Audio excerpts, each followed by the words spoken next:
Hi friends, welcome to GVK study circle. ఈ వీడియోలో July 17, 2026కి సంబంధించి వార్తలు నిలిచిన జాతీయ, అంతర్జాతీయ, రాష్ట్రీయ అంశాల గురించి, వార్తలు నిలిచిన వ్యక్తులు, అవార్డులు, పుస్తకాలు, మరి క్రీడా సంబంధిత సమాచారం, ఒక్కొక్క అంశాన్ని వివరంగా తెలుసుకుందాం. అంతకంటే ముందుగా నిన్నటి డైలీ కరెంట్ అఫైర్స్ వీడియోలో అడిగిన ప్రశ్నకి వివరణతో కూడిన సమాధానాన్ని చూద్దాము. సో క్వశ్చన్ వచ్చేసి, ఇటీవల వార్తలు నిలిచిన ఒక డిజిటల్ ప్లాట్ఫామ్ పైన అడగడం జరిగింది. ఆల్రెడీ మన డైలీ కరెంట్ అఫైర్స్ వీడియోలో డిస్కస్ చేసిన టాపిక్నే ప్రశ్నగా ఇచ్చాను. ప్రశ్నని మరొకసారి చూడండి. ఇటీవల వార్తలు నిలిచిన ట్రైబెక్స్ డిజిటల్ ప్లాట్ఫామ్ ఉద్దేశం ఏంటి? దీనిని ఏ మంత్రిత్వ శాఖ వారు ప్రారంభించారు? అభ్యర్థులు ఒక విషయాన్ని గుర్తుపెట్టుకోండి, వార్తలు నిలిచిన పథకాలపైన, పాలసీలపైన, ఆన్లైన్ పోర్టల్స్ పైన, డిజిటల్ ప్లాట్ఫామ్స్ పైన పోటీ పరీక్షల్లో రెగ్యులర్గా ప్రశ్నలు అడుగుతున్నారు. మరి ఏదైనా ఒక ప్లాట్ఫామ్ కానీ, లేదంటే ఒక పోర్టల్ కానీ, ఒక పథకం కానీ, ఒక పాలసీ కానీ విడుదలైంది అంటే నోడల్ మినిస్ట్రీ చూడాలి. అంటే ఏ మంత్రిత్వ శాఖ వారి పరిధిలో అది ప్రారంభమైంది, దాని పేరేంటి, దాని యొక్క ఉద్దేశం ఏంటి, ఎనఫ్ ఒక 2 to 3 పాయింట్స్ గుర్తుంచుకుంటే చాలు. మరి ఇక్కడ అబ్జర్వ్ చేస్తే ట్రైబ్ ఎక్స్, ట్రైబ్ అంటే తెగ, గిరిజనులకు సంబంధించి వారి కోసం ఉద్దేశించబడిన ఒక డిజిటల్ ప్లాట్ఫామ్ ట్రైబెక్స్ రీసెంట్గా విడుదలైంది. మరి ఏ మంత్రిత్వ శాఖ వారు ప్రారంభించారంటే మినిస్ట్రీ ఆఫ్ ట్రైబల్ వెల్ఫేర్, కేంద్ర గిరిజన సంక్షేమ లేదా కేంద్ర గిరిజన వ్యవహారాల మంత్రిత్వ శాఖ ఉంటుంది కదా, వారు ప్రారంభించారు. ప్రస్తుతం కన్సర్న్ మినిస్టర్ ఎవరు? జువల్ ఓరం గారు దీన్ని ప్రారంభించడం జరిగింది జూలై 2026లో. మరి దీని యొక్క ఉద్దేశం ఏంటంటే గిరిజనులకు సంబంధించి, సో గిరిజనులు, గిరి కొండ జనులు, ప్రజలు, కొండ ప్రాంతాల్లో నివసించేవారు, అటవీ ప్రాంతాల్లో నివసించేవారు, వారిని మనం ప్రకృతి రక్షకులు అంటాము. మరి గిరిజనులకు సంబంధించి ప్రత్యేకమైన కళలు ఉంటాయి, వాళ్ళ సంస్కృతి ఉంటుంది, ప్రత్యేక నైపుణ్యాలు ఉంటాయి. వాటి కోసం ఉద్దేశించబడిన ఒక ఆన్లైన్ డిజిటల్ లెర్నింగ్ ప్లాట్ఫామే ఈ ట్రైబెక్స్. గుర్తుంచుకోండి, ఇదొక డిజిటల్ లెర్నింగ్ ప్లాట్ఫామ్. బోధన, గిరిజనులకు సంబంధించిన ప్రత్యేకమైన కళలు కానివ్వండి, వారికి సంబంధించిన నైపుణ్యాలు కానివ్వండి, వాటి కోసం ఉద్దేశించబడిన ఒక ప్లాట్ఫామ్. ఓకేనా? ఇక ట్రైబ్ అనే పదం వినగానే మీకు దేశంలోనే అత్యున్నత చట్టమైన రాజ్యాంగంలోని ఆర్టికల్ 366 క్లాజ్ 2(5) గుర్తుకు రావాలి. ఆర్టికల్ 366 క్లాజ్ 2(5) ట్రైబ్ డెఫినేషన్ ఎక్కడ ఉంటుంది రాజ్యాంగంలో అంటారు, గుర్తుపెట్టుకోండి. ఇక గిరిజన తెగ గుర్తింపు అనేది ఆర్టికల్ 342 ఆధారంగా మనం చూస్తాము. Enough. So Tribex India's digital learning platform for whom tribal arts, culture, knowledge. Enough. ఈ సింగిల్ లైన్ గుర్తుపెట్టుకోండి. ఓకేనా? సో జువల్ ఓరం గారు రీసెంట్గా దీన్ని అన్వీల్ చేశారు, ప్రారంభించారు. గిరిజన వ్యవహారాల మంత్రిత్వ శాఖ, ప్రస్తుతం కన్సర్న్ మినిస్టర్ ఎవరు? జువల్ ఓరం గారు. ట్రైబెక్స్ పేరుతో గిరిజన కళలు, సంస్కృతి, సాంప్రదాయ జ్ఞానము, నైపుణ్యాభివృద్ధికి అంకితమైన దేశంలోనే తొలి డిజిటల్ లెర్నింగ్ ప్లాట్ఫామ్ని ప్రారంభించారు. దేశంలోనే మొట్టమొదటిసారి ఇది ఇటువంటి లెర్నింగ్ ప్లాట్ఫామ్ ఎక్స్క్లూజివ్గా ట్రైబ్స్ కోసము. కాబట్టి ఈ టాపిక్ని మీరు సూపర్లేటివ్గా కూడా చూడవచ్చు. మనం కరెంట్ అఫైర్స్లో భాగంగా కొన్ని టాపిక్స్ని సూపర్లేటివ్స్గా చూస్తున్నాము. ఎటువంటి టాపిక్స్ని? మొట్టమొదటి, తొలి, అతిపెద్ద, అతి చిన్న, అతి పొడవైన, ఇలాంటి ప్రత్యేక పదాలతో కూడిన కరెంట్ అఫైర్స్ని, ఈ సూపర్లేటివ్ టాపిక్. సో ఈ ప్లాట్ఫామ్ ద్వారా లేదా ఈ వేదిక ద్వారా, ఈ అభ్యాస వేదిక ద్వారా ఉచిత సర్టిఫికేట్ కోర్సులు, యూజీసీ అంటే యూనివర్సిటీ గ్రాంట్స్ కమిషన్, భారతదేశంలో యూనివర్సిటీలకు అనుమతులు ఈ సంస్థ నుండే వస్తాయి. యూజీసీ గుర్తింపు పొందిన పీజీ, డిప్లొమా కోర్సులు, గిరిజన భాషలు, కళారూపాలు, హస్తకళలు, సాంప్రదాయ జ్ఞానం వంటి అంశాల్లో అందుబాటులో ఉంటాయి.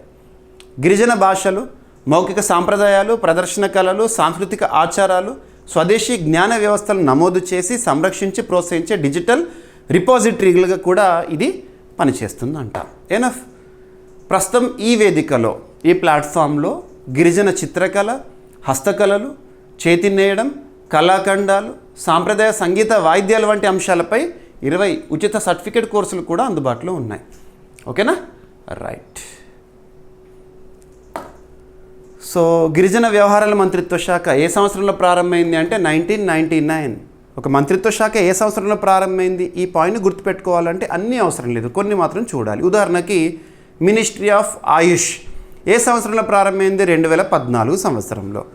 మినిస్ట్రీ ఆఫ్ కోఆపరేటివ్స్ కేంద్ర సహకార వ్యవహారాల మంత్రిత్వ శాఖ ఏ సంవత్సరంలో ప్రారంభమైంది? 2021లో. ఇలాంటివి చూడాలి కొన్ని. ఓకేనా? Right. So university grants commission 1956లో స్థాపన, న్యూఢిల్లీ కేంద్రంగా పనిచేస్తుంది. ఎనఫ్. ఓకేనా? ఇక ఈరోజు ఫస్ట్ టాపిక్, రానున్న ఏ పోటీ పరీక్ష అయినా, ఏ స్థాయి పోటీ పరీక్ష అయినా ఈ టాపిక్ నుండి మీరు తప్పనిసరిగా ప్రశ్నలను ఎక్స్పెక్ట్ చేసి తీరాల్సిందే. ఒక సూపర్లేటివ్ టాపిక్. మీరు ఈరోజు బ్రేకింగ్ న్యూస్గా చూసుంటారు. భారత ప్రధాని నరేంద్ర మోదీ గారు ప్రారంభించిన భారతదేశంలోనే మొట్టమొదటి లేదా India's first hydrogen powered train, భారతదేశంలోనే తొలి హైడ్రోజన్ ట్రైన్ ప్రారంభమైంది. ఈ ప్రారంభోత్సవ కార్యక్రమం ఎక్కడ జరిగింది, ఎప్పుడు జరిగింది? సో జూలై 17th, ఈ డేట్ గుర్తుంచుకోవాలి. ఈరోజే జూలై 17th, 2026 రోజున ఈ ప్రారంభోత్సవ కార్యక్రమం ఎక్కడ జరిగింది? హర్యానా రాష్ట్రంలో జరిగింది. హర్యానా రాష్ట్రంలోని 2 ప్రాంతాలు గుర్తుంచుకోండి, జింద్, సోనిపట్. ఈ 2 ప్రాంతాలను కలిపే భారతదేశంలోనే మొట్టమొదటి లేదా భారతదేశంలోనే తొలి హైడ్రోజన్ పవర్డ్ ట్రైన్ ఈరోజు ప్రారంభమైంది భారత ప్రధాని నరేంద్ర మోదీ గారి చేతుల మీదుగా. ఓకేనా? మరి ఈ ట్రైన్కి సంబంధించి అభివృద్ధి చేసిన వారు, డిజైన్ చేసిన వారు ఎవరు, ఇటువంటి పాయింట్స్ అడుగుతారు. సో ఇక్కడ అబ్జర్వ్ చేస్తే చెన్నై, తమిళనాడులోని చెన్నై కేంద్రంగా పనిచేస్తున్న ఇంటిగ్రల్ కోచ్ ఫ్యాక్టరీ వారు మరియు research designs and standards organisation, ఇదేమో లక్నో కేంద్రంగా పనిచేస్తుంది. వీరు డిజైన్ చేశారు, సో వీరు తయారు చేశారు. ఓకేనా? ఇకపోతే ఇంజనీరింగ్, ప్రొపల్షన్, ఇటువంటి సిస్టమ్కి సంబంధించి సాంకేతికత ఏ సంస్థ వారు అంటే హైదరాబాద్ కేంద్రంగా పనిచేస్తున్న మేధా సర్వో డ్రైవ్స్ లిమిటెడ్ వారు. ఓకేనా? ఇక మీరు ఈ టాపిక్లో భాగంగా గుర్తుపెట్టుకోవాల్సిన పాయింట్స్ ఏంటంటే, భారతదేశంలోనే మొట్టమొదటి హైడ్రోజన్ ట్రైన్ లేదా హైడ్రోజన్ పవర్డ్ ట్రైన్ ఏ ప్రాంతాలను కలుపుతుంది, ఏ రాష్ట్రంలో ప్రారంభమైంది, ఎప్పుడు ప్రారంభమైంది, ఎవరు ప్రారంభించారు, ఇవి బేసిక్ పాయింట్స్. సో 2026 జూలై 17 ఈ రోజున భారతదేశంలోని తొలి స్వదేశీ హైడ్రోజన్ ఫ్యూయల్ సెల్ ట్రైన్ అనేది ప్రారంభమైంది. ఈ ట్రైన్ హర్యానాలోని జింద్, సోనిపట్ మార్గంలో నార్థన్ రైల్వే పరిధిలో నడుస్తోంది. నార్థన్ రైల్వే జోన్ ఉంటుంది కదా, వాళ్ళ పరిధిలో. దీన్ని భారతీయ రైల్వే వారు, ఇండియన్ రైల్వేస్ అనే అంశము కేంద్ర జాబితాలోని అంశం. మీరు ఆర్టికల్ 246 ఆఫ్ ఇండియన్ కాన్స్టిట్యూషన్, రాజ్యాంగంలోని ఆర్టికల్ 246లో 3 జాబితాలు ఉంటాయి. Union list, states list, concurrent list అని చెప్పేసి. అందులో యూనియన్ లిస్టులోకి అంటే కేంద్ర ప్రభుత్వ అధికారాల జాబితాలోకి రైల్వేస్ అనే అంశం వస్తుంది. ప్రస్తుతం రైల్వే శాఖ మంత్రిగా ఎవరున్నారు? అశ్విని కుమార్ వైష్ణవ్ గారు. భారతీయ రైల్వే యొక్క హైడ్రోజన్ ఫర్ హెరిటేజ్ కార్యక్రమం కింద అభివృద్ధి చేశారు. ఏ కార్యక్రమంలో భాగంగా ఈ ట్రైన్ అభివృద్ధి చేశారు? భారతదేశంలో మొట్టమొదటి హైడ్రోజన్ ట్రైన్ అభివృద్ధి చేశారంటే హైడ్రోజన్ ఫర్ హెరిటేజ్. ఈ train proton exchange membrane fuel cell సాంకేతికత, ఇది టెక్నాలజీ. ఓకేనా? డైరెక్ట్ పాయింట్ గుర్తుంచుకోండి. అసలు ఈ టెక్నిక్ లేదా ఈ టెక్నాలజీ లేదా ఈ సాంకేతికత ఎలా పనిచేస్తుంది ఇవన్నీ అడిగారు ఎగ్జామినేషన్లో. మనం యాస్పిరెంట్స్ కాబట్టి పోటీ పరీక్షలకు కావాల్సిన ఇంపార్టెంట్ పాయింట్స్ ఏవైతే వాటిని గుర్తుంచుకోవాలి. So proton exchange membrane fuel cell సాంకేతికతను, టెక్నాలజీని ఉపయోగిస్తుందంట. ఇందులో హైడ్రోజన్ మరియు ఆక్సిజన్ రసాయన చర్య ద్వారా విద్యుత్ ఉత్పత్తి అవుతుంది, అలా ట్రైన్ మూవ్ అవుతుంది. ఈ ప్రక్రియలో నీరు మరియు వేడి మాత్రమే బై ప్రోడక్ట్స్గా విడుదలవుతాయి. అందువల్ల ఇవి పర్యావరణ హిత రవాణా వ్యవస్థ, ఎకో ఫ్రెండ్లీ గ్రీన్ ఎకానమీలో భాగంగా ఈ రైల్లో 10 బోగీలు ఉండి సుమారు 2600 మంది ప్రయాణికులు ప్రయాణిస్తారంట. భారతదేశంలో జాతీయ హరిత hydrogen mission, national green hydrogen mission ఎప్పుడు ప్రారంభము? 2023 సంవత్సరంలో. ఏ మంత్రిత్వ శాఖ పరిధిలో ఈ మిషన్ ప్రారంభం అంటే ministry of new and renewable energy. ప్రస్తుతం కన్సర్న్ మినిస్టర్ ఎవరు? ప్రహ్లాద్ జోషి గారు. ఓకేనా? అందుకోసం ఎంత అవుట్లే? 19,744 crore రూపీస్ లక్ష్యం. హరిత హైడ్రోజన్ ఉత్పత్తి అంటే గ్రీన్ హైడ్రోజన్ ఉత్పత్తి, వినియోగం మరియు ఎగుమతుల్లో భారత్ను ప్రపంచ కేంద్రంగా తీర్చిదిద్దడము. ఇక ఇండియన్ రైల్వేస్ విషయానికి వస్తే 1853లో స్థాపన, ఏప్రిల్ మంత్. సో ప్రధాన కార్యాలయం వచ్చేసేసి న్యూఢిల్లీ. ఓకేనా? So research designs and standards organisation 1957లో స్థాపన, ప్రధాన కార్యాలయం లక్నో, యూపీ. ఓకేనా. ఏ మంత్రిత్వ శాఖ పరిధిలో పనిచేస్తుందంటే రైల్వే మంత్రిత్వ శాఖ పరిధిలో పనిచేస్తుంది. ఇక petroleum and explosives safety organisation ఏమో నాగ్పూర్, మహారాష్ట్ర కేంద్రంగా పనిచేస్తుంది. ఇదేమో department for promotion of industries and internal trade under ministry of commerce పరిధిలో పనిచేస్తుంది. కన్సర్న్ మినిస్టర్ పీయూష్ గోయల్ గారు. మీరు అబ్జర్వ్ చేయండి, ఈ టాపిక్లో ఓవరాల్గా మీకు ఇచ్చిన పాయింట్స్ ఏవైతే ఉన్నాయో ఎగ్జామినేషన్ పాయింట్ ఆఫ్లో ఖచ్చితంగా గుర్తుపెట్టుకోవాలి. ఇక రిమైనింగ్ ఏదైతే ఉంటుందో ఈ టాపిక్కి బలాన్ని ఇచ్చే ఎక్స్ట్రా ఇన్ఫర్మేషన్. ఓకేనా. అండ్ ఇంకొకటి ఏంటంటే టాపిక్లో భాగంగా ఒక సంస్థ గురించి వచ్చిన, ఒక రాష్ట్రం గురించి వచ్చిన, ఒక దేశం గురించి వచ్చిన, ఒక కూటమి గురించి వచ్చిన బేసిక్ పాయింట్స్ అన్నీ కూడా ఇస్తున్నాను పోటీ పరీక్షల కోణంలో. ఎనఫ్. ఇక ఈరోజు సెకండ్ టాపిక్ వచ్చేసేసి ఒక నివేదిక లేదా ర్యాంకింగ్స్, భారతదేశంలో రాష్ట్రాలకు సంబంధించిన ర్యాంకింగ్స్. దేనికి సంబంధించి అంటే సైబర్ మోసాల ఫిర్యాదులకి సంబంధించి. ప్రస్తుతం మనం చూడండి, ఆన్లైన్ సేవలను ఎక్కువగా పొందుతున్నాము. The dependency on online services is increasing nowadays.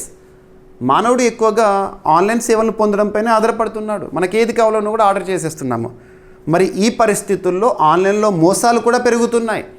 ఇటీవల కాలంలో చాలా చెప్పాను ఎలాంటి మోసాలు. ఉదాహరణ చెప్పాలంటే డిజిటల్ అరెస్ట్ అని చెప్పేసేసి. డిజిటల్ అరెస్ట్ అంటే ఏంటి? పలానా పోలీస్ అధికారి అనో పలానా సిబిఐ ఆఫీసర్ అని చెప్పేసేసి ఒక ఫోన్ చేస్తారు. ఆ వచ్చిన ఫోన్ మనం రిసీవ్ చేసుకున్న తర్వాత నేను సిబిఐ ఆఫీసర్ను, ఎస్ఐని, సిఐని అని చెప్పి ఇన్వెస్టిగేషన్ ఆఫీసర్ అని చెప్పేసి మనల్ని భయభ్రాంతులకు గురి చేసి మన నుండి డబ్బులు కాజేయడం కానివ్వండి, మనల్ని మోసం చేయడం, ఇది కూడా ఏ టైప్ ఆఫ్ ఏమంటాము సైబర్ మోసమే. సో ఇటువంటివి. ఇక కొంతమంది ఏం చేస్తారు, మన మొబైల్ ఫోన్కి ఓటీపీ రాగానే, సో మేము బ్యాంక్ నుండి ఫోన్ చేస్తున్నాం, మీ మొబైల్కి ఒక ఓటీపీ వచ్చింది, దాన్ని చెప్పండి, సో మీకు అకౌంట్లో డబ్బులు జమ అవుతాయని చెప్పేసి ఇలా చెప్పేసి మన అకౌంట్లో ఉన్న డబ్బులన్నీ తీసేస్తారు. ఇటువంటివి అన్నీ మోసాలే. సో సైబర్ ఈ రోజుల్లో మనకు ఆన్లైన్ ప్లాట్ఫామ్స్లో కూడా చాలా మోసాలు జరుగుతున్నాయి. సైబర్ ఆన్లైన్లో జరిగే మోసాలు. సో వీటికి సంబంధించి సో ఫస్ట్ జనవరి 1 నుంచి జూన్ చివరి వరకు, గడిచిన నెల జూన్ 30th వరకు, అంటే ప్రథమార్థం ఈ హాఫ్ ఇయర్లో భారతదేశంలో సైబర్ మోసాలకు సంబంధించి ఫిర్యాదులు వచ్చినాయి కదా. అందులో అత్యధికంగా ఏ రాష్ట్రంలో వచ్చినాయట అంటే ఉత్తరప్రదేశ్. ఎవరు చెప్తున్నారు? అఫీషియల్ స్టాట్స్ అయితేనే మనం చూడాలి.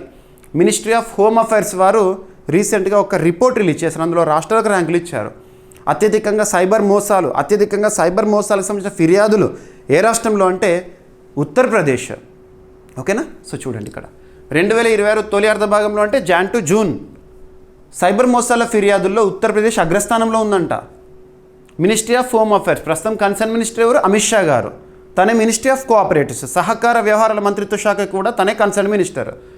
మినిస్ట్రీ ఆఫ్ హోమ్ అఫైర్స్ వారు విడుదల చేసిన గణాంకాల ప్రకారము 2026 జనవరి జూన్ మధ్య ఉత్తరప్రదేశ్ భారతదేశంలోనే అత్యధిక సైబర్ మోసాల ఫిర్యాదులు నమోదు చేసిన రాష్ట్రంగా నిలిచింది. ఉత్తరప్రదేశ్లో 1.85 lakh సైబర్ మోసాల ఫిర్యాదులు నమోదైనాయి అంట 6 నెలల్లో. ఓకేనా. తర్వాతి స్థానాల్లో మహారాష్ట్ర, కర్ణాటక, గుజరాత్, బీహార్ ఉన్నాయి. ఇక దేశవ్యాప్తంగా దాదాపు 12.71 లక్షలకు పైగా సైబర్ మోసాల ఫిర్యాదులు నమోదైనాయి. ఈ మోసాల వల్ల మొత్తం 10,178 కోట్ల రూపాయలకు పైగా ఆర్థిక నష్టం సంభవించింది జస్ట్ 6 monthsలోనే సైబర్ మోసాల వల్ల భారతదేశంలో. 1,637.66 కోట్ల రూపాయల నష్టంతో మహారాష్ట్ర అత్యధిక ఆర్థిక నష్టం చవిచూసిన రాష్ట్రంగా ఉంది. ఆర్థిక నష్టం పరంగానే మహారాష్ట్ర, సైబర్ నేరాలకు సంబంధించిన ఫిర్యాదుల విషయంలోనేమో ఉత్తరప్రదేశ్. ఇక ప్రధాన సైబర్ మోసాల్లో ఆన్లైన్ పెట్టుబడి మోసాలు, డిజిటల్ అరెస్ట్ మోసాలు, ఫిషింగ్, లోన్ యాప్ మోసాలు, వ్యక్తుల వేషధారణ, ఓకేనా, ఇంపర్సనేషన్, ఇటువంటి మోసాలు, ఫిషింగ్, ఇవన్నీ పదాలు మీరు వింటూ ఉంటారు. డిజిటల్ అరెస్ట్లు అని చెప్పేసేసి.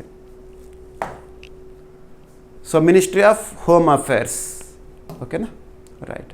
ఇక భారతదేశంలో సైబర్ మోసాలకు సంబంధించిన ఒక కీలకమైన విభాగం ఏదంటే I4C అడుగుతారు. I4C ఫుల్ ఫామ్ ఏంటి అంటారు. ఎప్పుడు స్థాపన? Indian cyber crime coordination centre 2020 సంవత్సరంలో స్థాపన. హోంమంత్రిత్వ శాఖ పరిధిలో పనిచేస్తుంది. న్యూఢిల్లీ కేంద్రంగా పనిచేస్తుంది. భారతదేశంలో సైబర్ నేరాల నివారణ మరియు దర్యాప్తుకు కేంద్ర సంస్థ ఇది. ఇక జాతీయ సైబర్ నేరాల ఫిర్యాదు పోర్టల్ వచ్చేసేసి www.cybercrime.gov.in. సైబర్ మోసాలు, ఆర్థిక మోసాలు, ఆన్లైన్ నేరాలపై ఫిర్యాదులు నమోదు చేయవచ్చు ఇక్కడ. ఇక జాతీయ సైబర్ నేరాల హెల్ప్ లైన్, సైబర్ క్రైమ్ సంబంధించి మనం ఏమన్నా ఫిర్యాదు చేయాలంటే ఒక హెల్ప్ లైన్ కూడా ఉంది, టోల్ ఫ్రీ 1930 ఓకేనా. ఇక నెక్స్ట్ ఇంకొక రిపోర్ట్ అని చెప్పొచ్చు లేదా గణాంకాలు. నషాముక్త్ భారత్ అభియాన్కి సంబంధించి నషాముక్త్ భారత్ అభియాన్ ఒక అవగాహన కార్యక్రమం. ఇటువంటివి చూస్తున్నప్పుడు ఏ మంత్రిత్వ శాఖో చూడాలి. Ministry of social justice and empowerment, కేంద్ర సామాజిక న్యాయ సాధికార వ్యవహారాల మంత్రిత్వ శాఖ. ప్రస్తుతం కన్సర్న్ మినిస్టర్ గారు ఉన్నారు, వీరేంద్ర కుమార్ గారు ఉన్నారు కేంద్ర మంత్రి. సో ఆ మంత్రిత్వ శాఖ పరిధిలో 2020 సంవత్సరం ఆగస్టులో నషాముక్త్ భారత్ అభియాన్ అనేది ప్రారంభమైంది. ఒక కార్యక్రమం, అవగాహన కార్యక్రమం. భారతదేశంలో ముఖ్యంగా యువతకు అవగాహన కల్పించడం. దేని పట్ల అంటే ఈ మత్తు మందులు కానివ్వండి, మాదక ద్రవ్యాలు ఉంటాయి కదా, డ్రగ్స్ కానివ్వండి, వాటికి అడిక్ట్ అవ్వకుండా వాటి వల్ల జరిగే కన్సిక్వెన్సెస్, వాటి యొక్క ఇంపాక్ట్, నెగిటివ్ రిజల్ట్స్ ఎలా ఉంటాయని చెప్పేసి యువతకు అవగాహన కల్పిస్తారు ఈ కార్యక్రమంలో భాగంగా. మరి దీని ద్వారా లబ్ధి ఏ విధంగా జరిగింది అంటే నషాముక్త్ భారత్ అభియాన్ వల్ల ఎటువంటి లబ్ధి జరిగింది, ఎంతమందికి అవగాహన కల్పించగలిగాం, అది ఇప్పుడు రిపోర్ట్. మీకు ఇటువంటి topics PIB, press information bureau. మీకు నేను చెప్పే కరెంట్ అఫైర్స్ టాపిక్స్ అన్నిటికీ కూడా source PIB, press information bureau, మరియు news on air, all India radio, జాతీయ స్థాయిలో ప్రముఖ వార్తాపత్రికలు, రాష్ట్ర స్థాయిలో ప్రముఖ వార్తాపత్రికలు. ఒకవేళ అంతర్జాతీయ అంశాలు అయితే అథెంటిక్ సోర్సెస్ నుండి సేకరించి నిర్ధారణ చేసి మీ ముందుకు తీసుకొస్తున్నాను. ప్రతి టాపిక్ కవర్ అయిపోతుంది మీకు, ఓకేనా. సో నషాముక్త్ భారత్ అభియాన్ ద్వారా 29.32 కోట్ల మందికి చేరువనంట, ఓకేనా. Ministry of social justice and empowerment మాదక ద్రవ్య రహిత భారత్ లక్ష్యంగా నషాముక్త్ భారత్ అభియాన్ యొక్క లక్ష్యం ఏంటి అంటే మాదక ద్రవ్య రహిత భారతే లక్ష్యము. నషాముక్త్ భారత్ అభియాన్ అమలు చేస్తున్నారు. ఈ కార్యక్రమాన్ని జాతీయ మాదక ద్రవ్య డిమాండ్ తగ్గింపు కార్యాచరణ ప్రణాళిక కింద 2020 ఆగస్టు 15న ప్రారంభించారు. 2020 ఆగస్టు 15న నషాముక్త్ భారత్ అభియాన్ ప్రారంభించారు. ఉద్దేశం ఏంటి? ఎనఫ్. ఇక అవగాహన, ప్రజల భాగస్వామ్యం, చికిత్స, పునరావాసం, అనంతర సంరక్షణ, డిఅడిక్షన్ సెంటర్స్ని ఏర్పాటు చేయడం, ఇవన్నీ కూడా సమాజంలో పునఃకలయిక ద్వారా మాదక ద్రవ్యాల వినియోగాన్ని నివారించడమే దీని యొక్క ప్రధాన లక్ష్యము. ప్రారంభంలో 272 సున్నిత జిల్లాలు, సెన్సిటివ్ డిస్ట్రిక్ట్స్ ఏవైతే ఉంటాయో అమలు చేసిన ఈ కార్యక్రమాన్ని ప్రస్తుతం దేశవ్యాప్తంగా విస్తరించారు. నషాముక్త్ భారత్ అభియాన్ కార్యక్రమం దేశవ్యాప్తంగా అమలు చేసిన ప్రారంభంలో మాత్రం జస్ట్ 272 డిస్ట్రిక్ట్లోనే, ఓకేనా. ఈ కార్యక్రమం ద్వారా 29.32 కోట్లకు పైగా ప్రజలకు, అందులో 11.20 కోట్ల యువత మరియు 7.92 కోట్ల మహిళలకు చేరువయ్యారు, ఓకేనా. నషాముక్త్ భారత్ అభియాన్ ఎప్పుడు ప్రారంభం, ఏ మంత్రిత్వ శాఖ, ఉద్దేశం ఏంటి? ఎనఫ్. ఇక భారతదేశంలో కొన్ని చట్టాలు కూడా ఉన్నాయి. Narcotic drugs and psychotropic substances act 1985 ఇటువంటివి, ఓకేనా. రైట్. ఇక అంతర్జాతీయ మాదక ద్రవ్యాల దుర్వినియోగం మరియు అక్రమ రవాణా వ్యతిరేక దినోత్సవంగా ప్రతి ఏడాది కూడా జూన్ 26ని నిర్వహిస్తాం. అంతర్జాతీయ ప్రాముఖ్యత ఉన్న దినోత్సవము. ఇక నెక్స్ట్, ఇటీవల ఐక్యరాజ్య సమితికి సంబంధించి ఒక ప్యానల్ లేదా ఒక కమిటీ, 40 మంది సభ్యులతో కూడిన ఒక కమిటీ అని చెప్పేసి తరచు మన వార్తల్లో చూస్తున్నాము. కృత్రిమ మేధపై అధ్యయనం చేయడం గురించి, కృత్రిమ మేధ ప్రభావం ఎలా ఉంటుంది అని చెప్పేసి భారతదేశం నుంచి ఆ 40 మంది సభ్యుల్లో చోటు పొందిన ఏకైక వ్యక్తి రవీంద్రన్ గారు, ఐఐటి మద్రాస్ నుంచి. ఇటువంటివన్నీ కూడా మనం డిస్కస్ చేశాము. ప్రస్తుతం ప్రపంచాన్ని నడిపిస్తోంది కృత్రిమ మేధ, ఆర్టిఫిషియల్ ఇంటెలిజెన్స్. దానికి సంబంధించి ఐక్యరాజ్య సమితి వారు మొట్టమొదటిసారి ఒక రిపోర్ట్ రిలీజ్ చేశారు. UN's first AI scientific report. ఈ రిపోర్ట్ పేరు ఇదే, ఓకేనా. AI is advancing faster than governance. పరిపాలన కంటే కూడా ఏఐ ఫాస్ట్గా పెనెట్రేట్ అవుతుందంట ప్రజల్లోకి. కృత్రిమ మేధస్సుపై తొలి శాస్త్రీయ నివేదికను విడుదల చేసింది ఐక్యరాజ్య సమితి. ఐక్యరాజ్య సమితి 1945 అక్టోబర్ 24న స్థాపన, న్యూయార్క్ కేంద్రంగా పనిచేస్తుంది. ప్రస్తుతం ఈ సంస్థకి కీలక అధిపతిగా ఎవరున్నారు, సెక్రటరీ జనరల్గా ఎవరున్నారంటే ఆంటోనియో గుటెరస్. తను పోర్చుగల్ దేశానికి చెందిన వ్యక్తి. సో ఐక్యరాజ్య సమితి యునైటెడ్ నేషన్స్ ఆర్గనైజేషన్ 2026 జూలైలో independent international scientific panel on artificial intelligence ప్రాథమిక నివేదికను విడుదల చేసింది, రిపోర్ట్ని విడుదల చేసింది. ఆర్టిఫిషియల్ ఇంటెలిజెన్స్ సంబంధించి ఐక్యరాజ్య సమితి విడుదల చేసిన మొట్టమొదటి రిపోర్ట్. అది కూడా ఇది ప్రైమరీ రిపోర్ట్. ఇది కృత్రిమ మేధస్సుపై ఐక్యరాజ్య సమితి ఆదేశించిన తొలి శాస్త్రీయ మూల్యాంకన నివేదిక. కృత్రిమ మేధస్సు అభివృద్ధి ప్రపంచ పాలనా వ్యవస్థ కంటే వేగంగా జరుగుతోందని, గవర్నెన్స్ కంటే ఆర్టిఫిషియల్ ఇంటెలిజెన్సే ఎక్కువగా పెనెట్రేట్ అవుతోందని, అందువల్ల బలమైన అంతర్జాతీయ నియంత్రణ వ్యవస్థలు అవసరమని నివేదిక చెప్పింది. సో ఎప్పుడైనా గుర్తుంచుకోండి, టెక్నాలజీ అనేది చాలా వేగంగా పరిగెడుతుంది. ప్రభుత్వ పరిపాలన కంటే కూడా టెక్నాలజీ వేగంగా పరిగెడుతుంది అని సింపుల్గా చెప్పారు వీళ్ళు. ఈ నివేదికను ఐక్యరాజ్య సమితి 5 ప్రాంతాలకు చెందిన 40 మంది శాస్త్రవేత్తలు, నిపుణులతో కూడిన స్వతంత్ర అంతర్జాతీయ శాస్త్రీయ ప్యానెల్ రూపొందించింది. మరి ఈ ప్యానెల్కి ఎవరు హెడ్గా ఉన్నారంటే 2 పర్సన్స్. ఓకేనా? ఒకరేమో కెనడాకు చెందినవారు, ఒకరేమో ఫిలిప్పీన్స్ చెందినవారు. యోషువా బెంజియో ఒకరు మరియు మారియా రెస్సా సహాధ్యక్షులు ఈ ప్యానెల్కి. వీరే ఈ నివేదికను సిద్ధం చేశారు. ఈ నివేదికలో శాస్త్రం అంటే సైన్స్, ఆరోగ్యం హెల్త్, విద్య, వ్యవసాయం, ఆర్థిక వ్యవస్థ, భద్రత, పర్యావరణం, మానవ హక్కులు, ప్రజాస్వామ్యం, పాలన, విశ్వసనీయతపై కృత్రిమ మేధస్సు ప్రభావాన్ని విశ్లేషించారు. కృత్రిమ మేధస్సు సామర్థ్యాలు కొద్ది దేశాలు, కొద్ది సంస్థలకే పరిమితమవుతున్నాయని నివేదిక హెచ్చరించింది. ఇప్పుడు ఈ రిపోర్ట్లో కీలకమైన గణాంకాలు చూడండి. అమెరికా ప్రపంచ ఏఐ కంప్యూటింగ్ సామర్థ్యంలో, ఆర్టిఫిషియల్ ఇంటెలిజెన్స్ కంప్యూటింగ్ సామర్థ్యంలో 75% మరియు 59 ఏఐ నమూనాలను కలిగి ఉందంట ప్రపంచంలో, అమెరికాకు సంబంధించి ఏఐకి సంబంధించి. చైనా ప్రపంచ ఏఐ కంప్యూటింగ్ సామర్థ్యంలో 15% మరియు 35 ఏఐ నమూనాలను కలిగి ఉందంట. ఇక మిగిలిన ప్రపంచ ఏఐ కంప్యూటింగ్ సామర్థ్యంలో 10% మరియు 13 ఏఐ నమూనాలను కలిగి ఉందని ఈ రిపోర్ట్ చెప్తుంది. ఓకేనా? సో ఐక్యరాజ్య సమితికి సంబంధించిన basic points. Independent international scientific panel on artificial intelligence 40 మంది సభ్యులు, 5 ప్రాంతాలకు చెందిన వ్యక్తులు. ఓకేనా? రైట్. ఇక 2 పర్సన్స్ ఈ ప్యానెల్కి హెడ్ అన్నాను కదా, ఒకరేమో కెనడాకు చెందినవారు, ఒకరు ఫిలిప్పీన్స్ చెందినవారు అన్నాను కదా. సో యోషువా బెంజియో తను కెనడాకు చెందిన కంప్యూటర్ శాస్త్రవేత్త, ట్యూరింగ్ పురస్కార గ్రహీత 2018లోనే. ఓకేనా? ఇక డీప్ ప్లానింగ్ పితామహుల్లో ఒకరిగా గుర్తింపు పొందారు ప్రపంచంలో. ఇంకొక పర్సన్ మారియా రెస్సా, ఫిలిప్పీన్స్ చెందిన జర్నలిస్ట్. 2021 సంవత్సరంలో మనం నోబెల్ పురస్కారాల గురించి డిస్కస్ చేసినప్పుడు ఈ పర్సన్ గురించి చెప్పాను మీకు నేను. నోబెల్ శాంతి పురస్కార గ్రహీత, పత్రికా స్వేచ్ఛ, ప్రజాస్వామ్య పరిరక్షణ చేసిన కృషికి తన నోబెల్ పురస్కారాన్ని శాంతి రంగంలో పొందారు. ఇక నెక్స్ట్ రక్షణ రంగానికి సంబంధించి అభ్యర్థులకు మరొకసారి చెప్తున్నాను, రానున్న ఏ పోటీ పరీక్ష అయినా, ఏ స్థాయి పోటీ పరీక్ష అయినా డిఫెన్స్ రిలేటెడ్గా మీరు ఎక్కువ మొత్తంలో ప్రశ్నలను ఎక్స్పెక్ట్ చేసి రాల్సిందే రక్షణ రంగానికి సంబంధించి. కారణం ఏంటంటే మీరు ఒక్కరోజు న్యూస్ పేపర్ చూడండి, అట్లీస్ట్ 1 or 2 టాపిక్స్ డిఫెన్స్ రిలేటెడ్గా మీరు అబ్జర్వ్ చేస్తారు. అలా ప్రతిరోజు రక్షణ రంగానికి సంబంధించిన టాపిక్స్ ఉన్నాయంటే పోటీ పరీక్షల్లో ఖచ్చితంగా 2 నుండి 3 ప్రశ్నలు మనం ఎక్స్పెక్ట్ చేయడంలో తప్పలేదు కదా. మరి అలాంటి డిఫెన్స్ రిలేటెడ్ టాపిక్స్ నేను పోటీ పరీక్షల కోణంలో చెప్తున్నాను. 6 సెగ్మెంట్స్గా డివైడ్ చేశాను డిఫెన్స్ సంబంధించి. ఏ విధంగా అంటే వార్తలు నిలిచిన విన్యాసాలని, అంతర్జాతీయ స్థాయిలో రక్షణ రంగానికి సంబంధించిన నివేదికలని, మన రక్షణ రంగ అవసరాలు తీర్చుకోవడంలో భాగంగా చేపడుతున్న రక్షణ రంగ దిగుమతుల గురించి కానివ్వండి, డిఫెన్స్ అక్విజిషన్ కౌన్సిల్ వేటికి ఆమోదముద్ర వేసింది, మరియు రక్షణ రంగానికి సంబంధించిన ఒప్పందాలు ఏంటి, భారతదేశంలో రక్షణ రంగ ఉత్పత్తులు ఏంటి. ఇక రక్షణ రంగ ఉత్పత్తుల విషయానికి వస్తే రీసెంట్గా మనం ఒక రికార్డు సాధించినాం. గడిచిన ఆర్థిక సంవత్సరం 2025-26 ఆర్థిక సంవత్సరంలో రక్షణ రంగానికి సంబంధించి మనం సాధించిన ఉత్పత్తి విలువ 1.78 lakh crore rupees. ఒకప్పుడు మనము ఎక్కువగా దిగుమతులపైన ఆధారపడేవాళ్ళం. ఇప్పుడు మనకు కావలసిన ఆయుధాలను, ఉత్పత్తులను స్వదేశీ పరిజ్ఞానంతో చేస్తూ వివిధ దేశాలకు ఎగుమతి కూడా చేస్తున్నాము. ఓకేనా? సో ఇక్కడ అబ్జర్వ్ చేస్తే ఒక నావల్ షిప్ ఇండియన్ నేవీలో కమిషనింగ్ చేయబోతున్న షెడ్యూల్ ఇచ్చారు.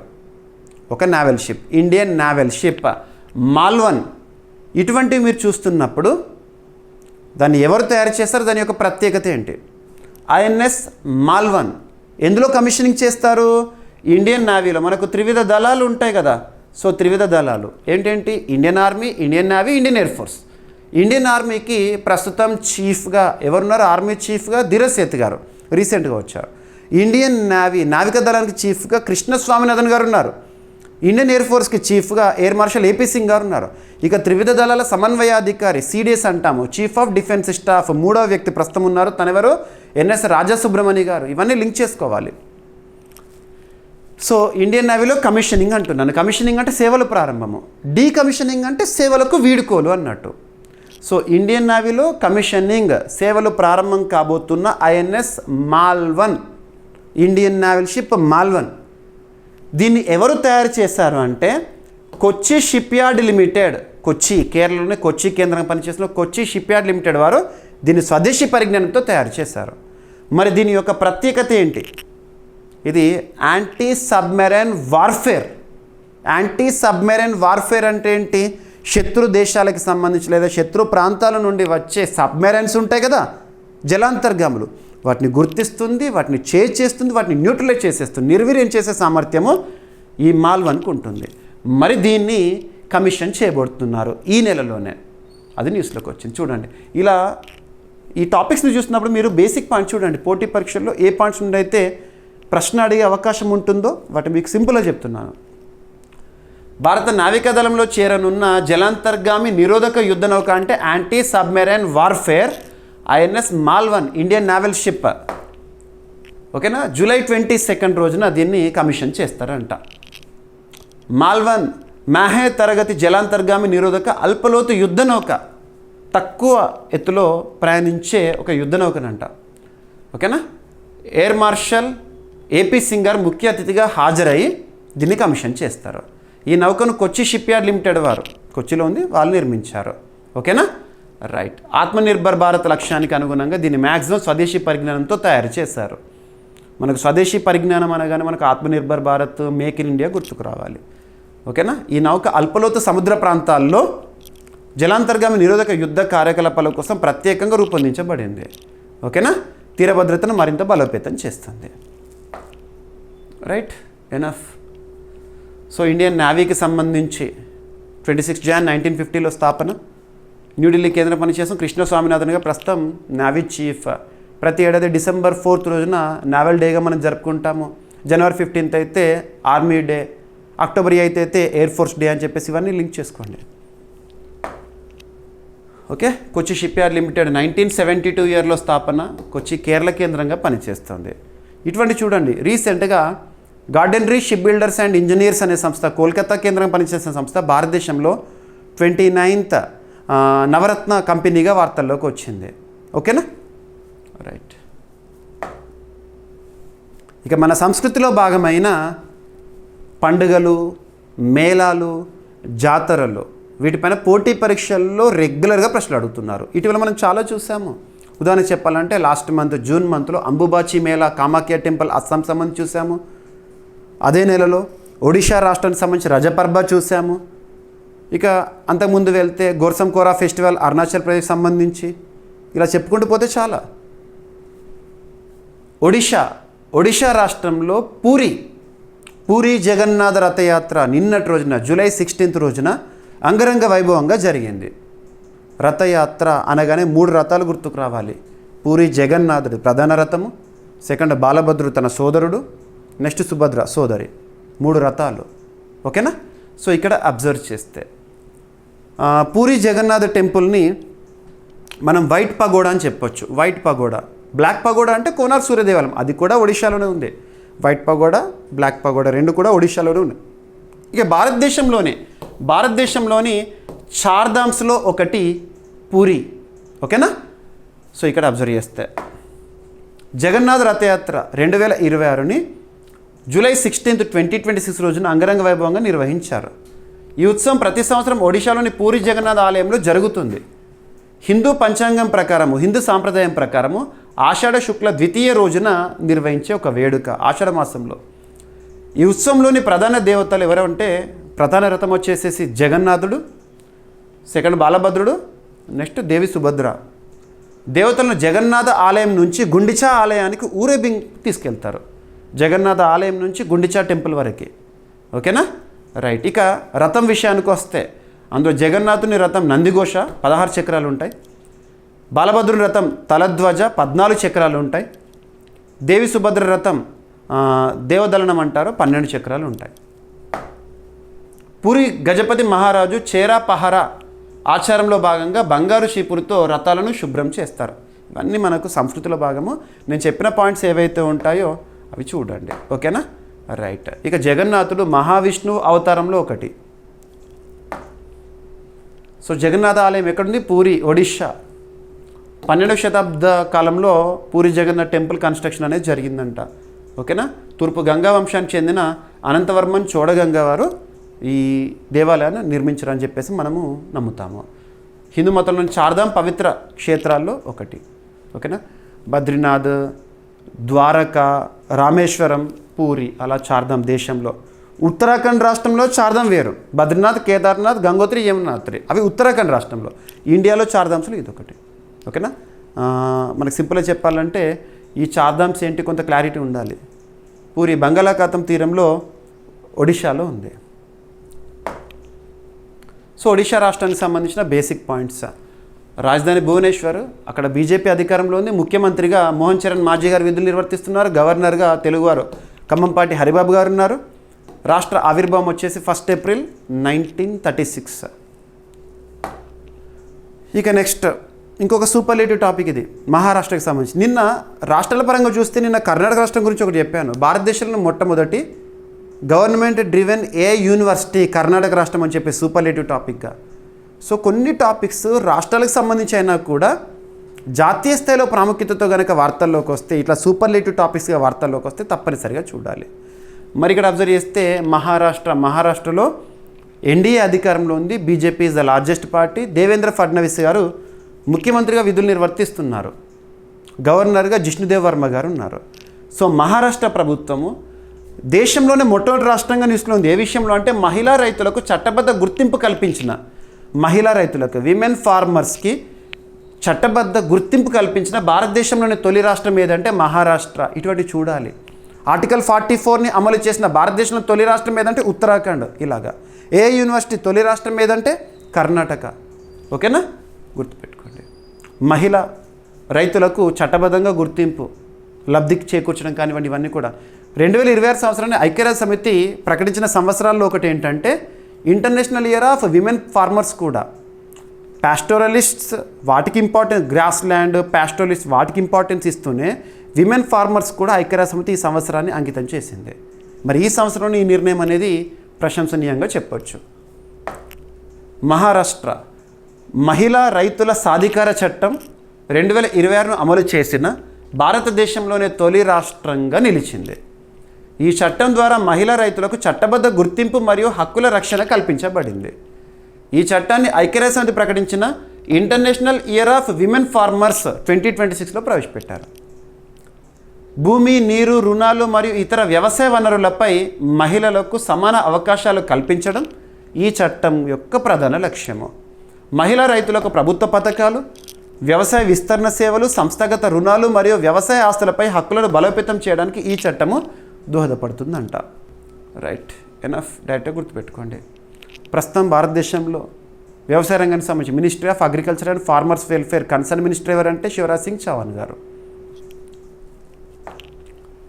ఇక మహారాష్ట్రకి సంబంధించిన బేసిక్ పాయింట్స్. రాజధాని ముంబై, భారతదేశంలో ఆర్థిక రాజధాని ముంబై. ముఖ్యమంత్రి దేవేంద్ర ఫడ్నవీస్, అక్కడ గవర్నర్గా జిష్ణుదేవ్ వర్మ గారు.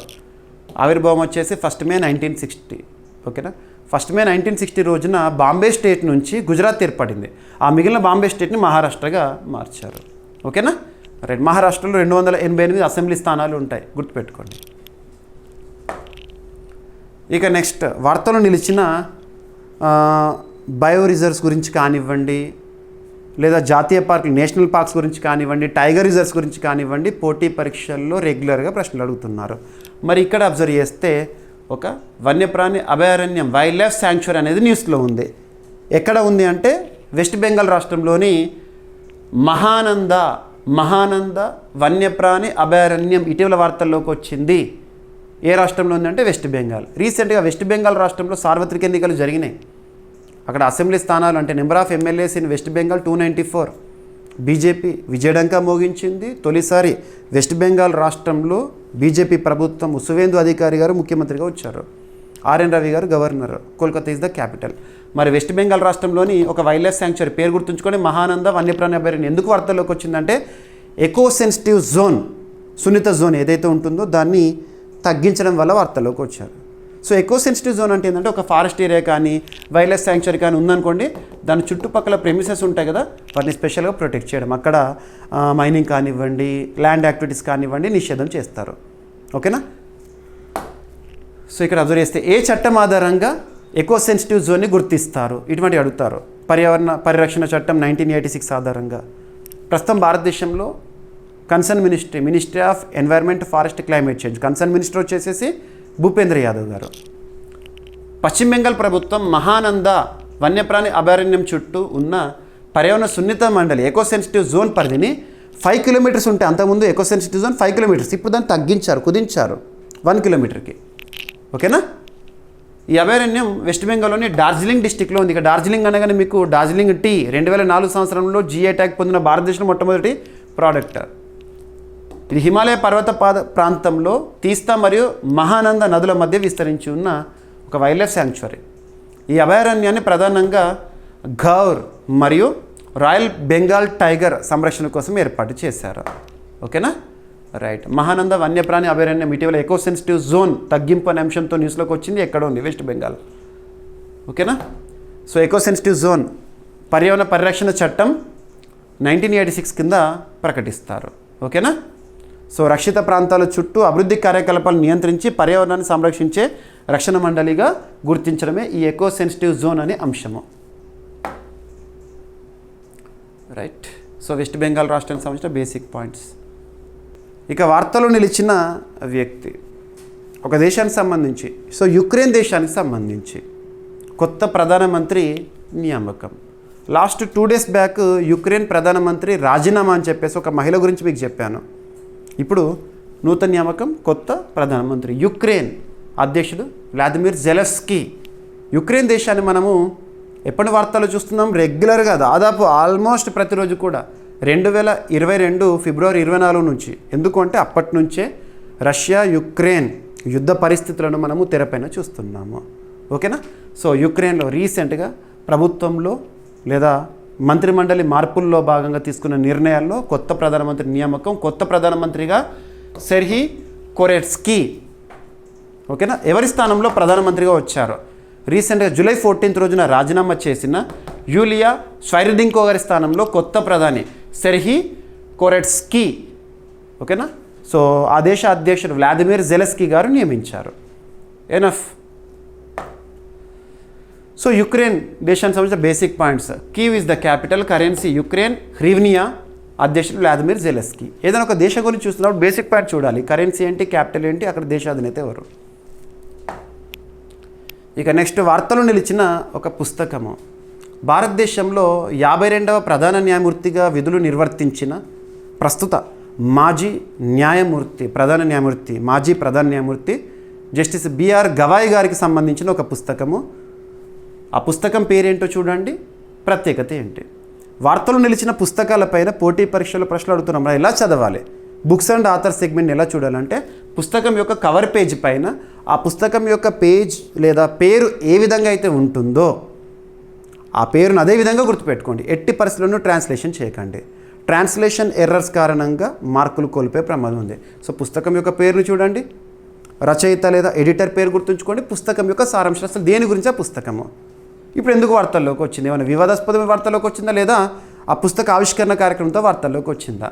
సో ఉపరాష్ట్రపతి సిపి రాధాకృష్ణన్ గారి చేతుల మీదుగా ప్రారంభమైన ఒక పుస్తకము the voice of justice Gavai speaks అనే ఒక పుస్తకం రీసెంట్గా రిలీజ్ అయింది. మరి ఈ పుస్తకం యొక్క ఎడిటర్ ఎవరు అంటే ప్రొఫెసర్ డాక్టర్ ఎస్ శివకుమార్ గారు. ఓకేనా, సరిపోతుంది. జస్టిస్ బిఆర్ గవాయ్ గారి కాలానికి సంబంధించి అంటే తన ప్రధాన న్యాయమూర్తిగా ఉన్నప్పుడు తన యొక్క వ్యాఖ్యలు కానివ్వండి వాటన్నింటి కూడా పుస్తక రూపంలో సంకలనం చేయడం జరిగింది. ఓకేనా. సో ఈ పుస్తకాన్ని థామ్సన్ రైటర్స్ సంస్థ కామన్వెల్త్ లీగల్ ఎడ్యుకేషన్ అసోసియేషన్ సహకారంతో ప్రచురించింది. పబ్లికేషన్ హౌస్ ఇది. ఓకేనా. ఈ పుస్తకంలో justice Bhushan Ramakrishna Gavai, justice BR Gavai భారత సుప్రీంకోర్టు న్యాయమూర్తిగా మరియు భారత 52వ ప్రధాన న్యాయమూర్తిగా ఉన్న సమయంలో చేసిన ప్రసంగాలను తన స్పీచెస్ ఏవైతే ఉంటాయో సంకలనం చేశారు. ఎవరు సంకలనం చేశారు? ఎస్ శివకుమార్ గారు. ఎవరికి సంబంధించిన పుస్తకం ఇది? బిఆర్ గవాయి గారికి సంబంధించిన పుస్తకము. ఎనఫ్. ఓకేనా? ఈ విధంగా చూడండి. ఈ పుస్తకం ముఖ్యంగా లా స్టూడెంట్స్ ఉంటారు కదా, లా కోర్సును అభ్యసిస్తున్న వారు, న్యాయ విద్యార్థులు, అధ్యాపకులు, న్యాయవాదులు న్యాయ నిర్ణయ ప్రక్రియ మరియు రాజ్యాంగ విలువను అర్థం చేసుకునేందుకు ఈ పుస్తకం ఉపయోగపడుతుందని చెప్పడం జరిగింది. ఈ కార్యక్రమానికి ప్రస్తుత ప్రధాన న్యాయమూర్తి, భారతదేశంలో 53వ ప్రధాన న్యాయమూర్తిగా విధులు నిర్వర్తిస్తున్న జస్టిస్ సూర్యకాంత్ గారు కూడా హాజరయ్యారు. ఇక సుప్రీంకోర్టు స్థాపన ఎప్పుడు? 1950 జనవరి. ఓకేనా? రైట్.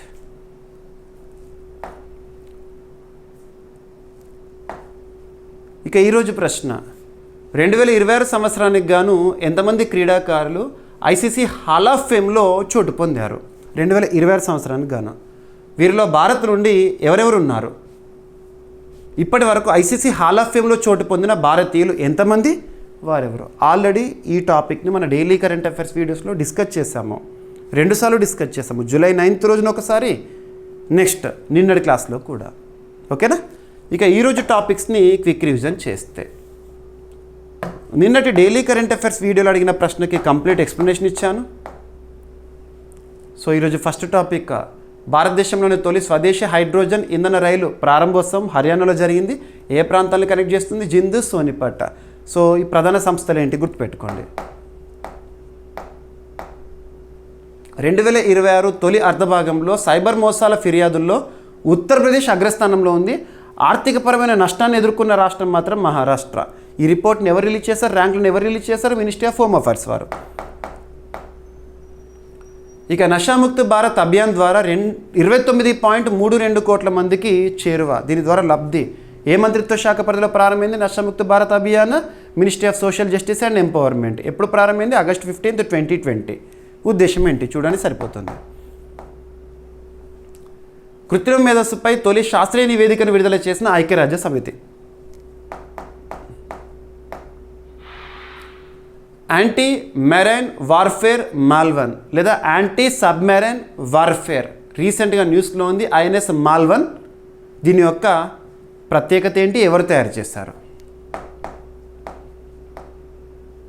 పూరి జగన్నాథ్ రథయాత్ర అంగరంగ వైభవంగా జరిగింది జూలై 16, 2026 రోజున. ప్రత్యేకత ఏంటి? 3 రథాలు ఏంటి ప్రత్యేకతలు? మహిళా రైతులకు చట్టబద్ధ గుర్తింపు కల్పించిన భారతదేశంలోని తొలి రాష్ట్రం మహారాష్ట్ర. ఇక వార్తలు నిలిచిన ఒక వైల్డ్ లైఫ్ శాంక్చురీ మహానంద వన్యప్రాణి అభయారణ్యం ఎక్కడ ఉంది? వెస్ట్ బెంగాల్ రాష్ట్రంలో. ఎందుకు వార్తల్లోకి వచ్చింది? ఎకో సెన్సిటివ్ జోన్ 5 కిలోమీటర్ల పరిధిని 1 కిలోమీటర్ పరిధికి తగ్గించింది ప్రభుత్వము. ఇక తెలంగాణలోని చాందా గ్రామంలో అరుదైన జైన శిల్పాల ఆవిష్కరణ జరిగింది. ప్రత్యేకత ఏంటి? భారత రాష్ట్రపతి ద్రౌపది ముర్ము గారు ప్రారంభించిన సంస్కృతం 2026. ప్రత్యేకత ఏంటి? ఆయుర్వేదాలో ఇంపార్టెన్స్ మరియు సుశ్రుతికి సంబంధించిన ప్రత్యేకత. యుక్రెయిన్ నూతన ప్రధానమంత్రిగా సెర్హీ కొరెట్స్కీ గారు నియమితులయ్యారు. ఎవరి స్థానంలో రావడం జరిగింది? యూలియా గారి స్థానంలో సౌరిదింకో. ఇక వార్తలు నిలిచిన ఒక పుస్తకం the voice of justice, justice Gavai speaks అనే పుస్తకం. బిఆర్ గవాయ్ గారికి సంబంధించిన లేదా తన ప్రసంగాలకు సంబంధించిన ఒక పుస్తకము రీసెంట్గా విడుదలైంది. ఆ పుస్తకం యొక్క ఎడిటర్ ఎవరు అంటే ఎస్ శివకుమార్ గారు. ఇక ఈరోజు ప్రశ్న, 2026 సంవత్సరానికి గాను ఎంతమంది క్రీడాకారులు ఐసీసీ హాల్ ఆఫ్ ఫేమ్లో చోటు పొందారు? వీరిలో భారత్ నుండి ఎవరెవరు ఉన్నారు? ఇప్పటివరకు ఐసీసీ హాల్ ఆఫ్ ఫేమ్లో చోటు పొందిన భారతీయులు ఎంతమంది ఇప్పటివరకు? వారు ఎవరు?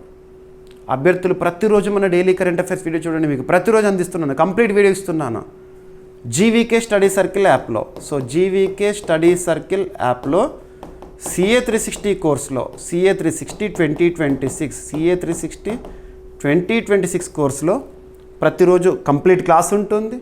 మంత్లీ రౌండ్ ఆఫ్ వీడియోస్ ఉంటాయి. మరియు క్లాస్లో ఇస్తున్న ఎక్స్ప్లెనేషన్ ఏదైతే ఉంటుందో, ఇక్కడ చూపిస్తున్న ఈచ్ అండ్ ఎవ్రీ స్లైడ్కి సంబంధించి స్క్రిప్ట్ ఏదైతే ఉంటుందో PDF రూపంలో తెలుగు మీడియం అభ్యర్థులకు తెలుగులో ఉంటుంది, ఇంగ్లీష్ మీడియం అభ్యర్థుల కోసం ఇంగ్లీష్లో ఉంటుంది. డౌన్లోడ్ చేసుకొని చదవచ్చు. ఓకేనా? ఇక ఏమైనా మిస్లేనియస్ టాపిక్స్ ఉన్నాయనుకోండి, నో నీడ్ టు వర్రీ, రేపటి క్లాస్లో జోడించి డిస్కస్ చేద్దాము. రేపు మళ్ళీ కలుద్దాం. Thank you.